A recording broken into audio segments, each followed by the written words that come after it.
अस्सलाम अलैकुम। Welcome back Samiya beauty tips में। आज मैं आपके लिए मैदे की जलन, गैस और तेजाबियत के लिए एक रिवायती घरेलू नुस्खा लेकर आई हूँ।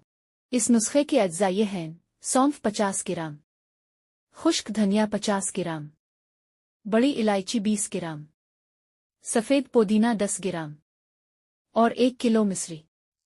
तमाम अज्जा को अच्छी तरह पेस्ट कर मिश्री में मिला दें। इस्तेमाल का तरीका: सुबह, दोपहर और रात खाने के बाद 1 चम्मच इस्तेमाल करें। रिवायती तौर पर यह नुस्खा मैदे की जलन में आराम, गैस और तेजाबियत में कमी, खट्टी डकारों से निजात और हाजमा बेहतर बनाने के लिए इस्तेमाल किया जाता है। अहम नोट: ये एक रिवायती घरेलू नुस्खा है।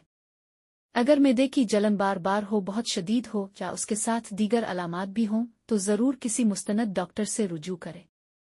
अगर वीडियो पसंद आए तो लाइक करें, शेयर करें और मज़ीद ऐसे मुफीद देसी नुस्खों के लिए समिया ब्यूटी टिप्स को फॉलो करना ना भूलें।